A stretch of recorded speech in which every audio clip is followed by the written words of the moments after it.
South Calcutta law college, যেখানে ধর্ষণ করেছিল মনোজিৎ মিশ্রই। এই ডিএনএ রিপোর্টে একেবারে প্রমাণ হয়ে গিয়েছে, চার্জশিটে জানাচ্ছে পুলিশ।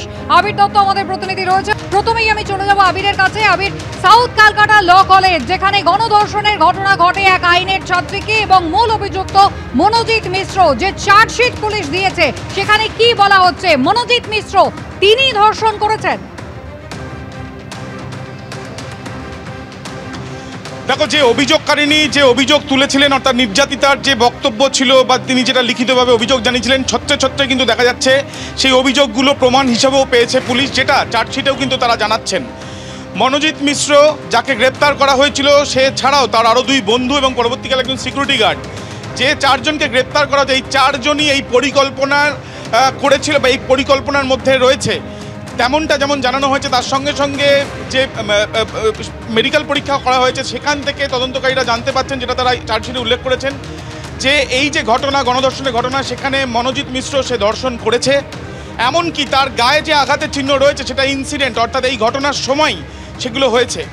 এমনকি তদন্তকারীরা প্রাথমিক তদন্তে যেটা জানতে পারছেন, 4টি সিসিটিভি ক্যামেরার ফুটেজ তারা খতিয়ে দেখেছেন, বয়ান খতিয়ে দেখেছেন এবং পারিপার্শ্বিক তথ্য প্রমাণ খতিয়ে দেখে তারা যেটা জানতে পারছেন যে ঘটনার সময় ওই ছাত্রী সে অসুস্থ হয়ে পড়ে, তাকে হাসপাতালে নিয়ে যাওয়া হয়নি, বদলে ইনহেলার নিয়ে আসা হয়েছিল এবং ইনহেলারের যে বাক্স সেটাও পর্যন্ত সরিয়ে দেওয়া হয়েছিল।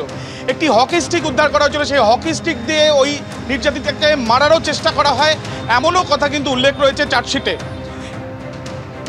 একেবারে আবির, অর্থাৎ কসবা কাণ্ডের চার্জশিটে পুলিশ যেটা দাবি করেছে, তুমি আমাদের সঙ্গে থাকো, আরো বিস্তারিতভাবে তোমার কাছে জানবো। যে পরে কয়েকটি ভিডিও ডিলিট করা হয়েছিল, মনোজিতের লম্বা হাত তাই এত প্রভাব, ঘটনার একাধিক ভিডিও করা হয়েছিল, ওই সময় হকি স্টিক দিয়ে নির্যাতিতাকে মারার চেষ্টা করা হয়েছিল, এমনকি তথ্য প্রমাণ যাতে না থাকে তার জন্য ইনহেলারের বাক্স পর্যন্ত সরিয়ে দেওয়া হয়েছিল। আর কি কি রয়েছে চার্জশিটে আবির?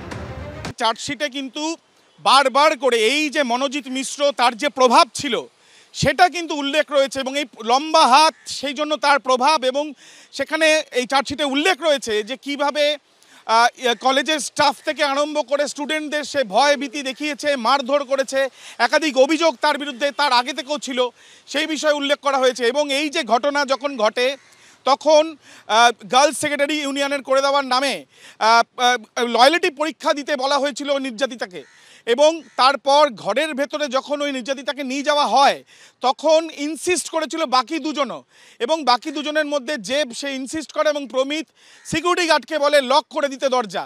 সিকিউরিটি গার্ডের বিরুদ্ধে কি অভিযোগ ইতিমধ্যে তথ্য প্রমাণ পেয়েছে পুলিশ, যেটা চার্জশিটে তারা দিচ্ছেন। তারা বলছেন যে গার্ডের ঘর হলেও গার্ডকে সেই ঘরের দিকে গিয়ে কোনোভাবে বাধা দিতে দেখা যায়নি, অর্থাৎ যে এই ঘটনা আন্দাজ করলেও বা এই ঘটনা হচ্ছে বা এই ধরনের ঘটনা ঘটতে পারে সেটা আন্দাজ করেও কোনো রকমভাবে তিনি বাধা দেওয়ার চেষ্টা করেনি। অর্থাৎ এই ঘটনা, এই যে গণধর্ষণের ঘটনা, সেই ঘটনায় প্রত্যেকের ভূমিকা রয়েছে। বেশ কিছু ভিডিও তোলা হয়েছিল এবং সেই ভিডিও বেশ কয়েকটি ডিলিটও করা হয়েছে, এমনও তথ্য কিন্তু জানতে পেরেছেন তদন্তকারীরা, এবং তারা জানাচ্ছেন এই তদন্তে তারা সাপ্লিমেন্টারি চার্জশিটও আগামী দিনে দেবেন।